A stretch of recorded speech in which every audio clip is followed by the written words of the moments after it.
Muy buen día, sean bienvenidas y bienvenidos a un nuevo episodio del podcast de Radio Alumnos. Soy Israel Julián Domínguez y tengo la oportunidad de acercarme nuevamente con ustedes con un tema de relevancia. Siempre será de relevancia analizar las reformas que se planteen al Poder Judicial de la Federación. En esta plática, en este análisis, en este acercamiento con una experta en el tema, una impartidora y pilar de la justicia. Una conversación con la consejera Lilia Mónica López Benítez. Bienvenida, consejera. ¿Cómo se encuentra el día de hoy? Muy bien, muchísimas gracias. Muy contenta de estar aquí en este programa. Es un gusto, es un placer para nosotros el tener la oportunidad de entrevistarla con un tema de total relevancia. Quiero comenzar con la siguiente pregunta, consejera. ¿Quién es Lilia Mónica López Benítez? ¿Qué hizo que esta mujer que está aquí con nosotros, una académica, catedrática, magistrada, juzgadora, se haya interesado en ingresar al Poder Judicial de la Federación, una persona con carrera judicial, y cómo la trató el Poder Judicial de la Federación? Soy una mujer que tiene muchas facetas, pero si tenemos que hablar del tema de justicia, diría que soy una mujer con convicción por la impartición de justicia.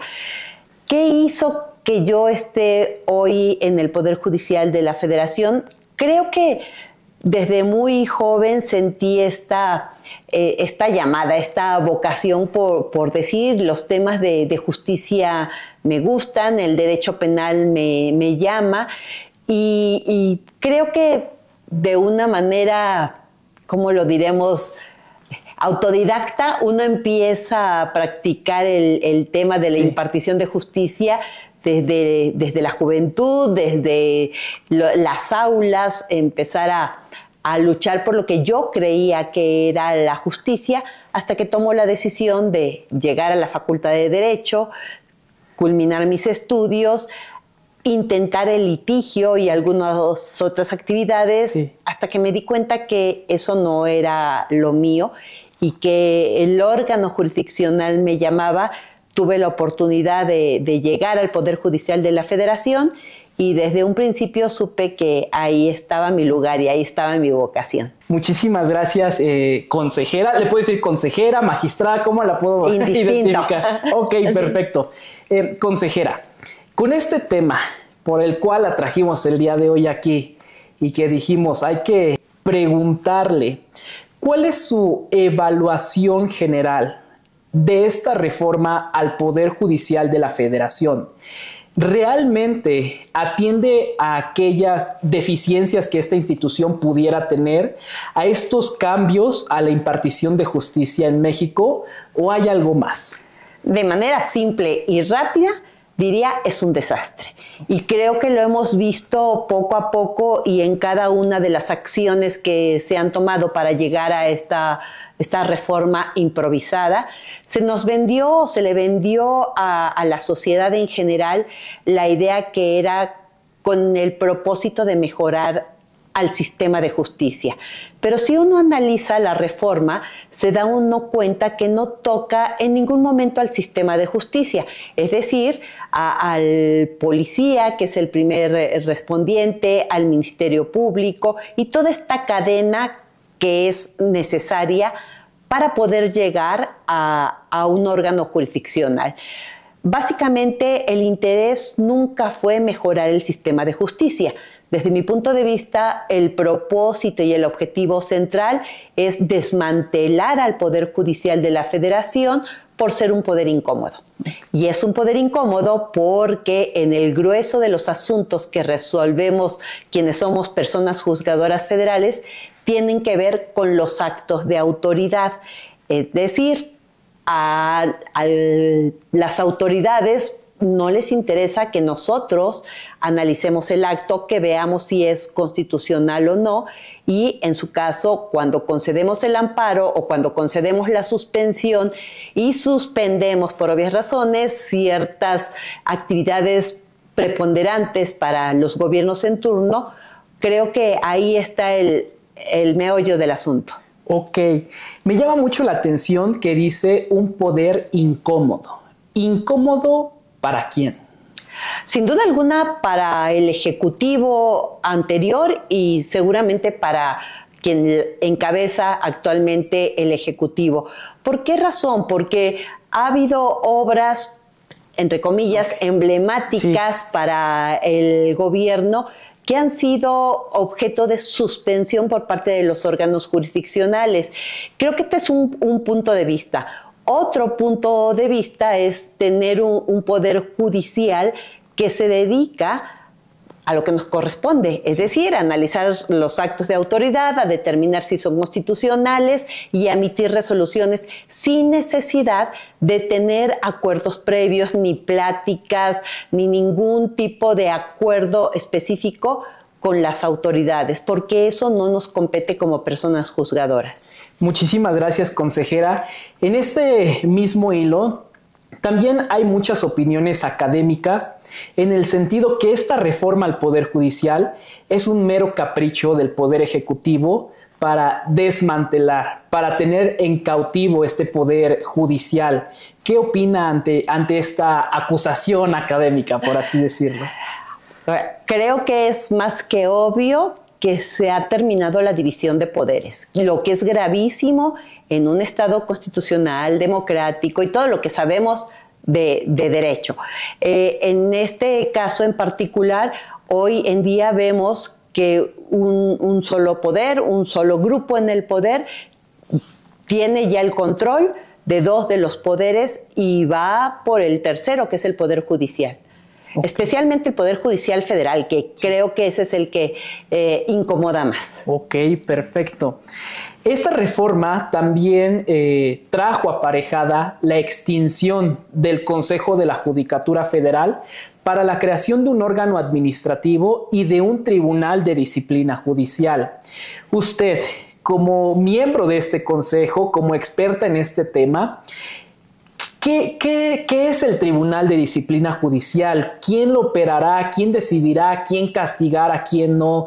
¿Cómo es el funcionamiento? Y sobre todo, ¿es algo viable la extinción de este Consejo de la Judicatura Federal? Empiezo por la última parte de la pregunta. Sí. Creo que desde hace mucho tiempo siempre ha estado en entredicho si quien preside la Suprema Corte debe presidir el Consejo de la Judicatura, porque obviamente la o el ministro que presida el Consejo tiene que atender dos órganos con problemáticas muy diferentes y quizá lo primordial es atender el tema jurisdiccional propio de la Suprema Corte. Entonces, ahí en esa parte, hacer la separación no es una mala idea. Creo que por tema de funcionamiento podría resultar más ágil, más efectivo. Sin embargo, hoy en día el Consejo de la Judicatura se disuelve en muy poco tiempo y se crean estos dos organismos a los que ya te has referido, sí. Y uno de ellos es el Tribunal de Disciplina. Este tribunal disciplinario va a cobrar un poder muy relevante en la estructura del Poder Judicial y básicamente podríamos decir que va a tener mucha más fuerza, sobre todo política, que la propia Suprema Corte de Justicia de la Nación. Va a ser integrado por magistradas y magistrados de este tribunal disciplinario, pero ¿qué es lo que se avisora? En realidad lo que se avisora es la integración de un órgano de disciplina que también sea afín a los intereses políticos en turno y que pueda tomar decisiones que vayan más aparejadas a los caprichos del momento que a la realidad de los asuntos. Y esto es muy grave. Y es muy grave porque entonces quienes vayan a juzgar no tendrán una independencia real, una independencia efectiva, porque siempre tendrán sobre el cuello a este tribunal de disciplina, que puede imponer muchas sanciones, como hoy la Comisión de Disciplina lo hace.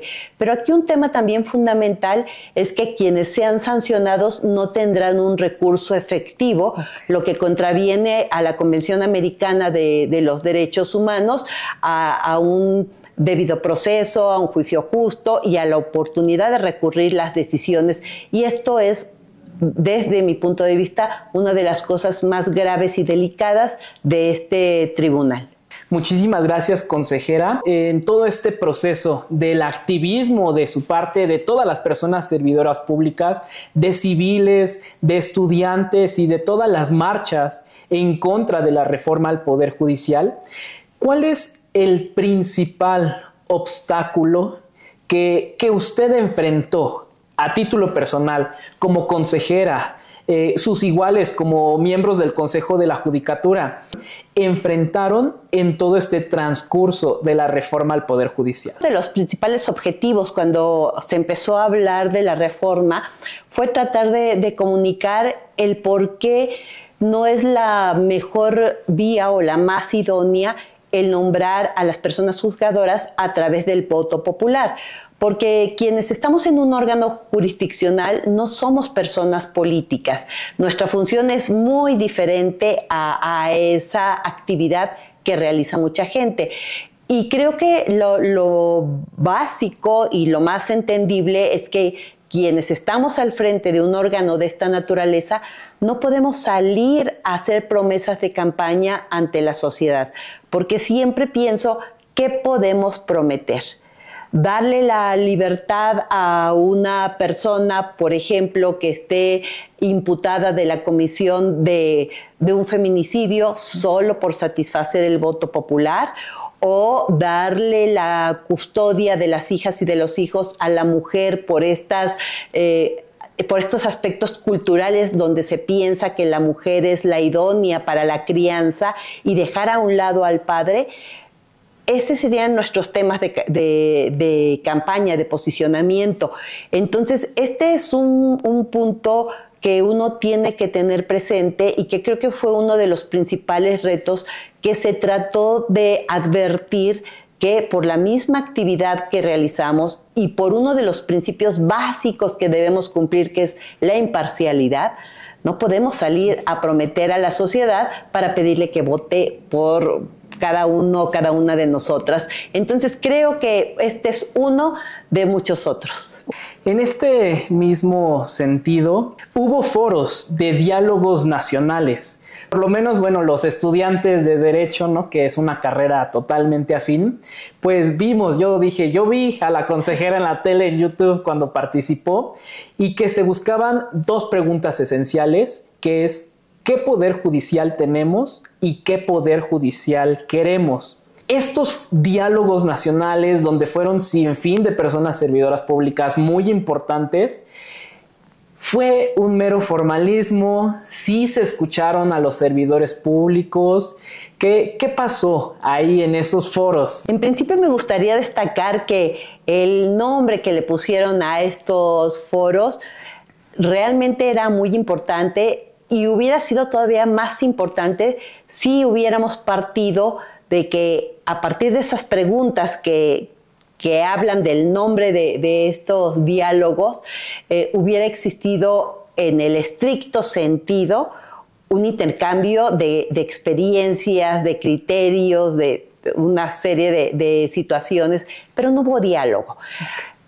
Curiosamente, desde que llegamos al primer diálogo, al inaugural, que en la Cámara de Diputados, con todas las personas actoras políticas y las y los ministros de la Suprema Corte y las y los consejeros, ahí se nos dijo: la reforma va y no le vamos a cambiar ni una coma.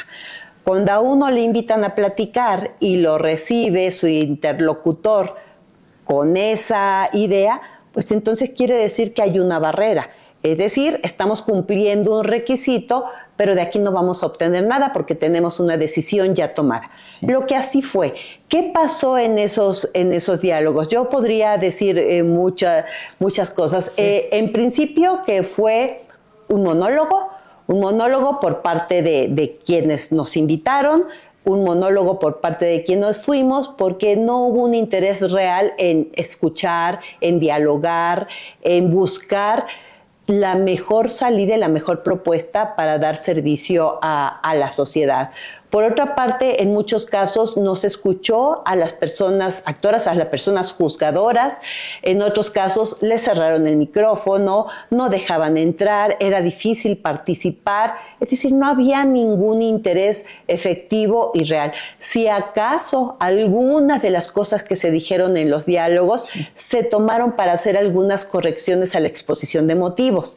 Exposición de motivos que estaba muy mal hecha, no tenía un diagnóstico, con muchas mentiras, así dicho tal cual, mentiras, con información poco fidedigna, y creo que si de ahí estábamos partiendo para una reforma, pues lo estábamos haciendo muy mal y llegamos a la toma de decisiones bajo parámetros que no tienen un sustento sólido.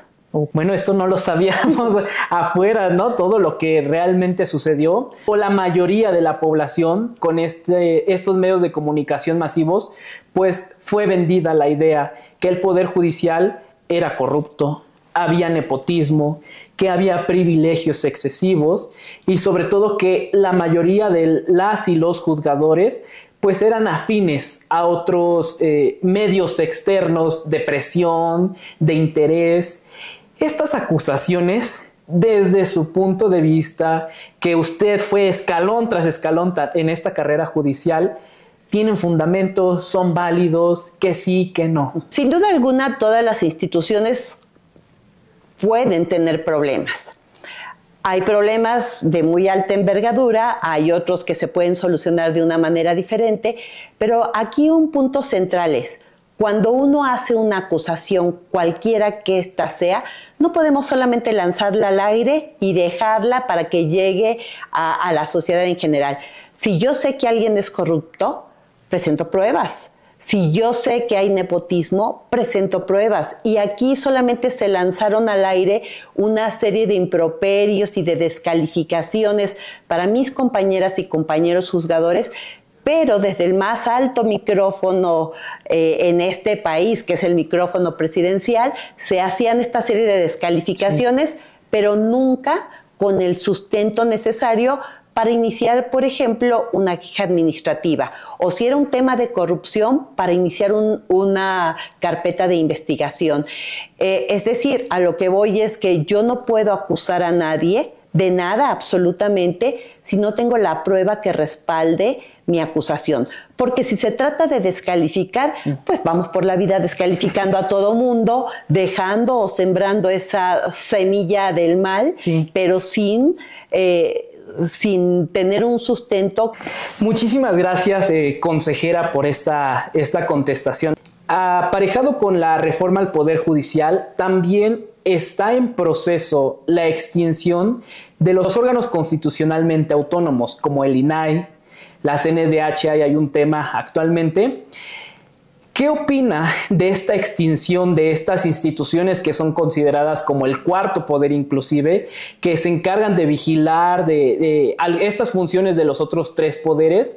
Por ejemplo, el INAI, este derecho de acceso a la información, ¿es congruente? ¿Es cierto que realmente gastan mucho dinero estas instituciones y que sería mejor asignarlos a otros rubros importantes para este periodo sexenal? ¿Qué opina de esta desaparición de los OCAS? Sin duda alguna, el tema presupuestal en nuestro país tiene que cobrar una dimensión importante y una dimensión estratégica.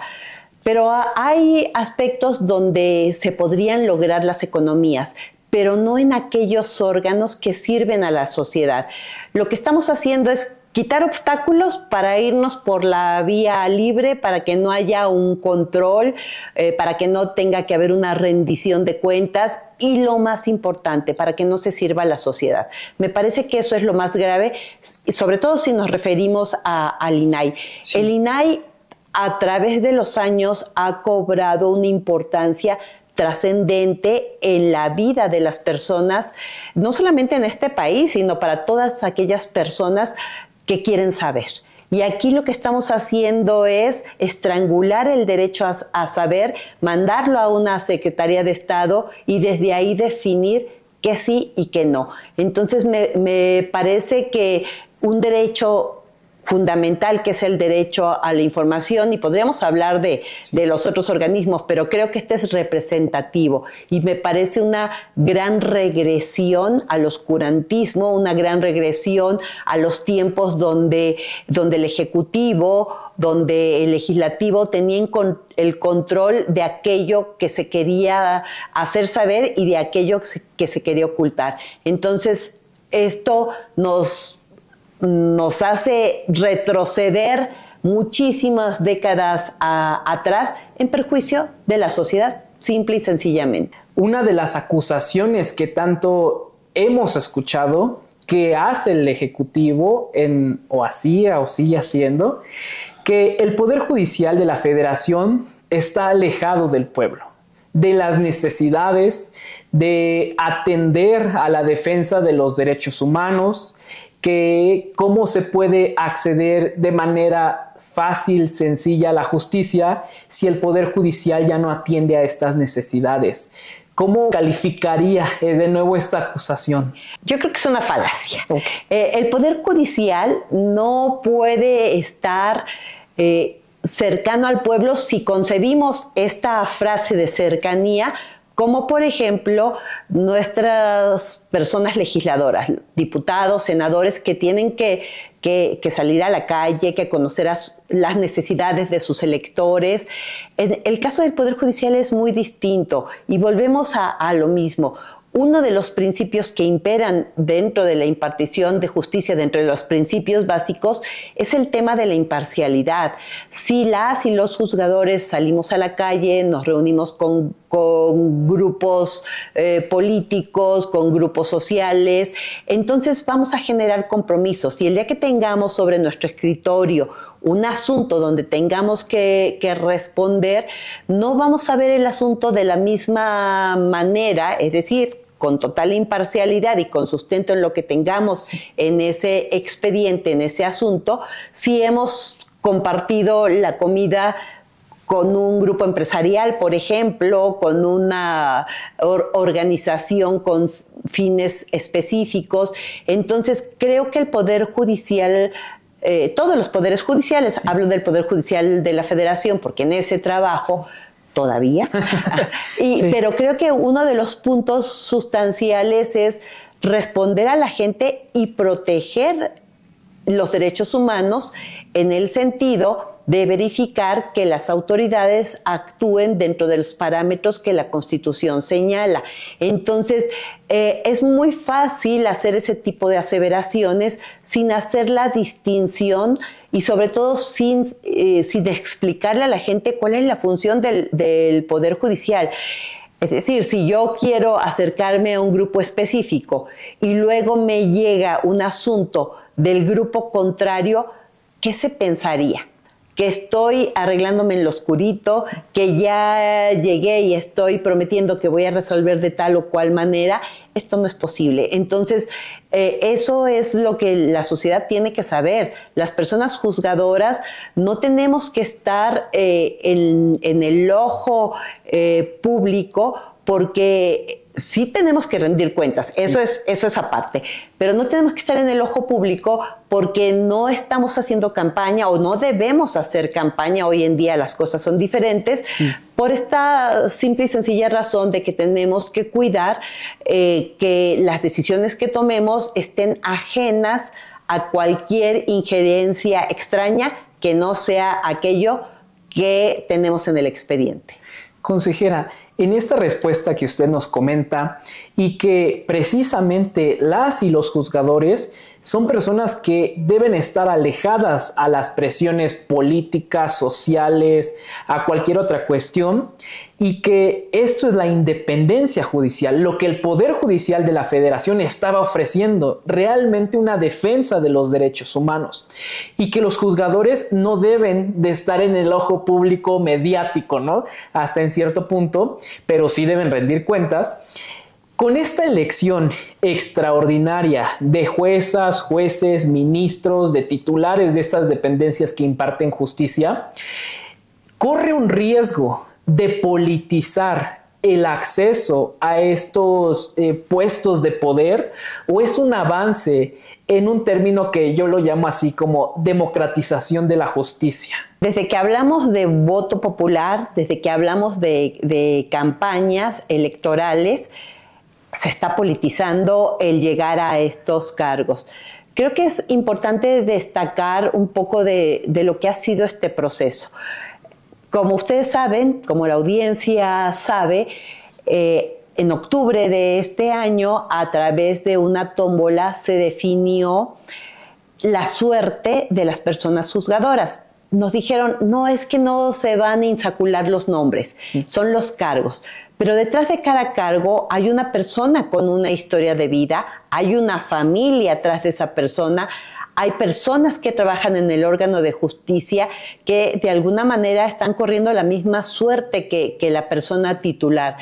Esta parte fue muy denigrante, fue muy desgastante porque se nos trató como objetos. Yo siempre lo vi como si nos llevaran al paredón y a través de sacar este número par o impar, pasar al paredón para el fusilamiento.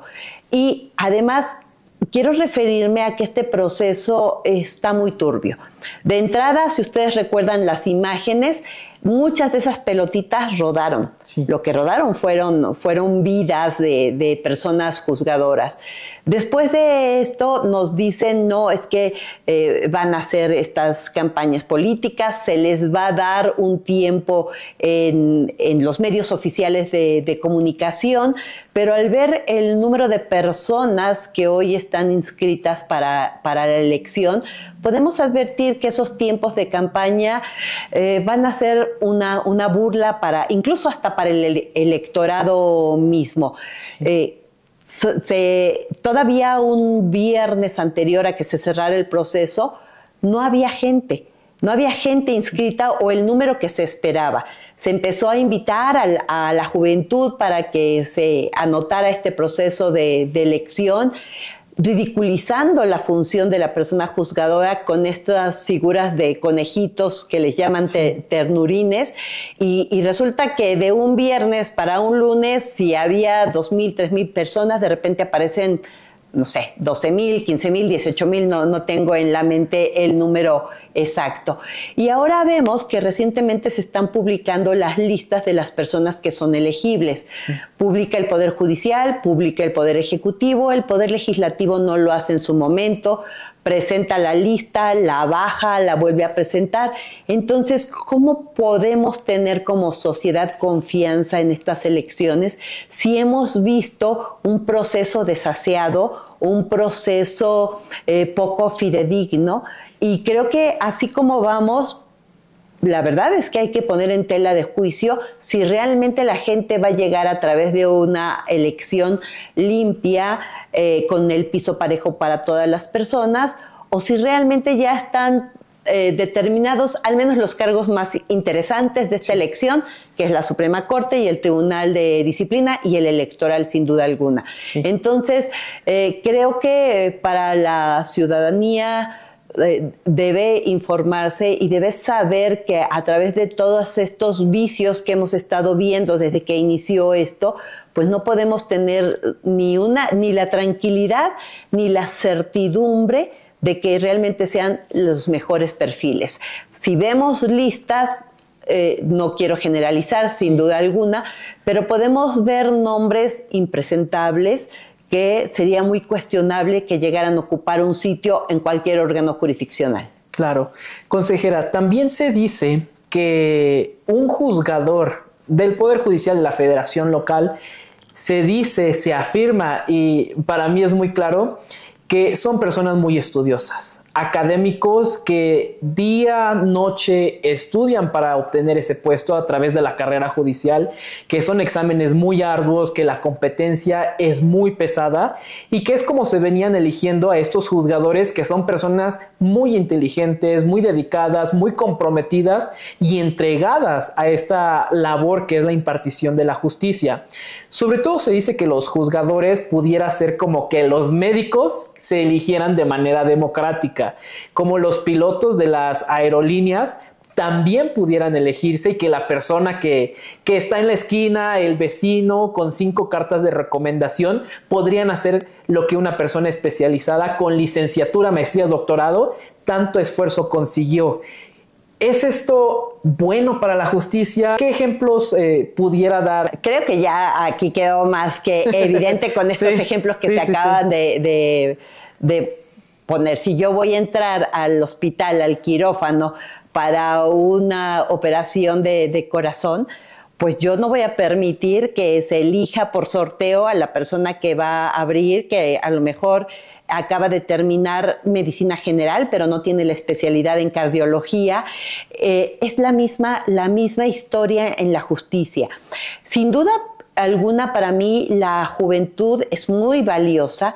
De ella aprendemos. Yo soy profesora universitaria y en el día a día en las aulas advierto a muchos jóvenes que vienen pisando fuerte, con muchas ideas, pero la carrera judicial es una carrera de mucho tiempo, no es una carrera de velocidad en que hoy corremos y en un año estamos en la meta.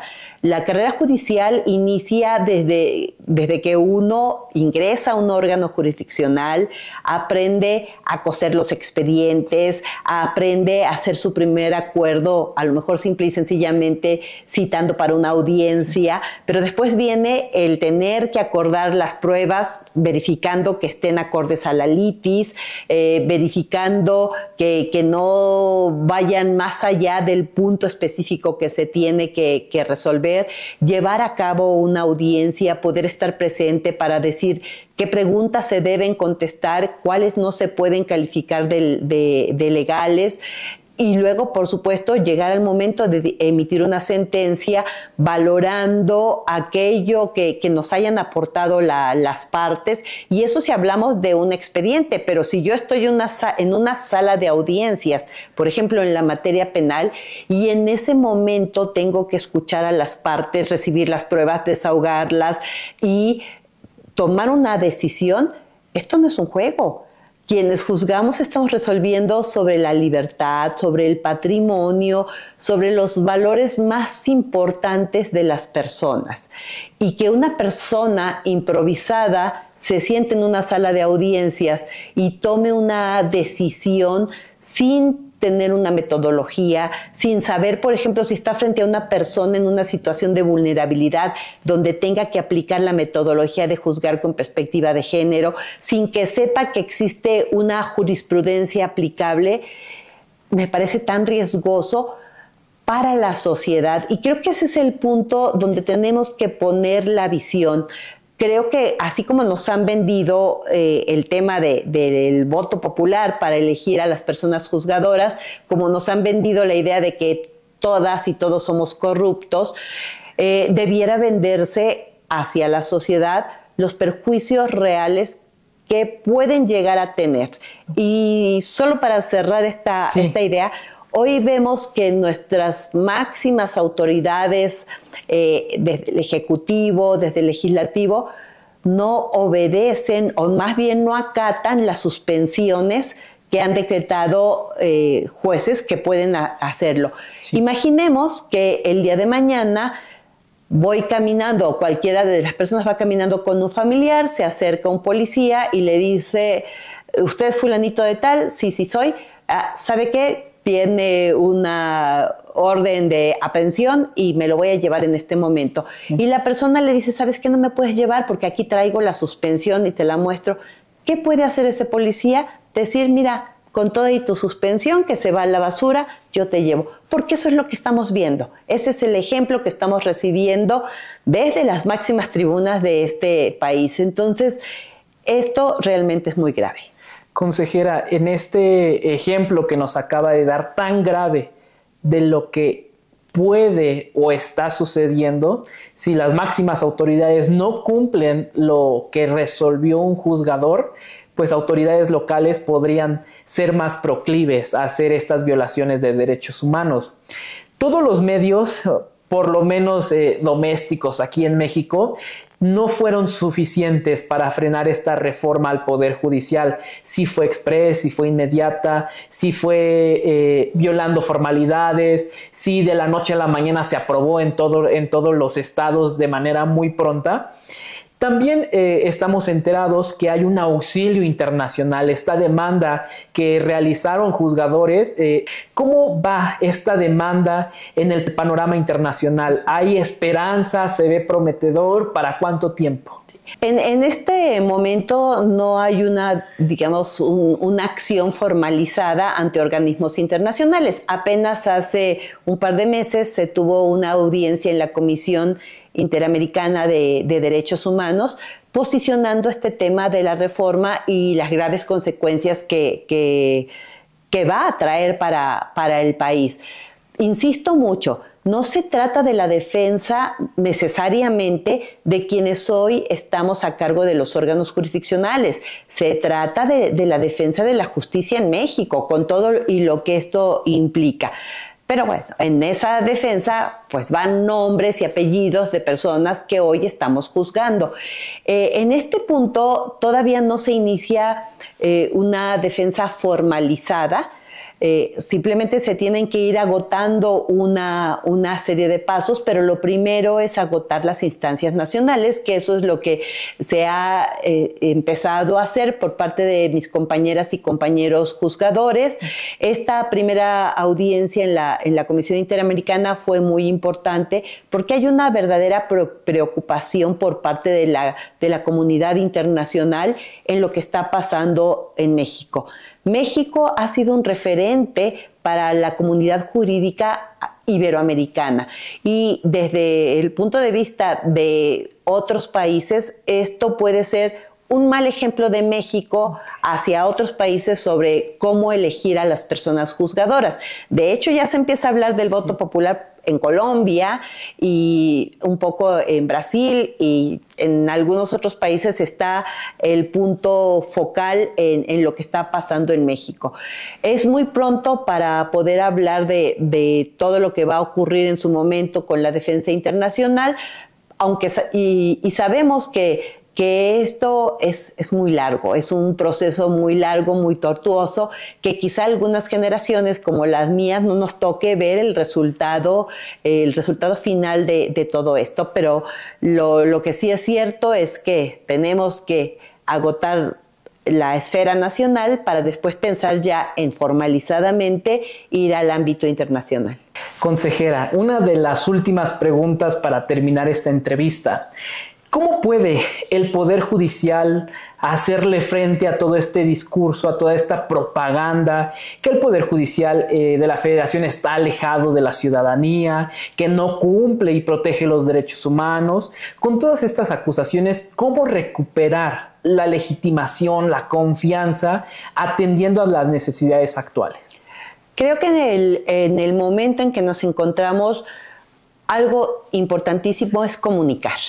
Comunicar y decir qué es el Poder Judicial, qué es lo que hacemos, la naturaleza de nuestras actividades y quiénes somos las personas que estamos juzgando, cómo lo hacemos. Creo que ese es un punto importantísimo para que la sociedad, las personas conozcan realmente de qué se trata esto, porque las personas juzgadoras debemos permanecer en nuestros órganos jurisdiccionales atendiendo a las partes, revisando nuestros expedientes.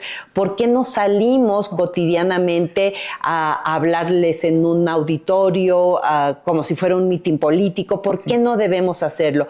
Creo que este es un punto importante, que esa comunicación tiene que ser sobre de qué se trata esto de juzgar. Y creo que a partir de eso sensibilizar a la población para que entienda cuál es nuestra función ¿Y por qué no podemos hacer campañas electorales? Pese hoy en día que tenemos una reforma que habla de ellas, pues no es el deber ser, es lo que va a ser, pero no es lo que debería de ser. Consejera, ya el próximo año ingresa la operatividad, los jueces, magistrados, este tribunal de disciplina, este órgano administrativo. Usted, como consejera, aún del Consejo de la Judicatura Federal, como juzgadora, como magistrada en toda esta carrera que usted realizó, ¿qué legado deja Lilia Mónica López Benítez en el Poder Judicial de la Federación? Creo que es muy complicado que a quien se le hace esa pregunta pueda responderlo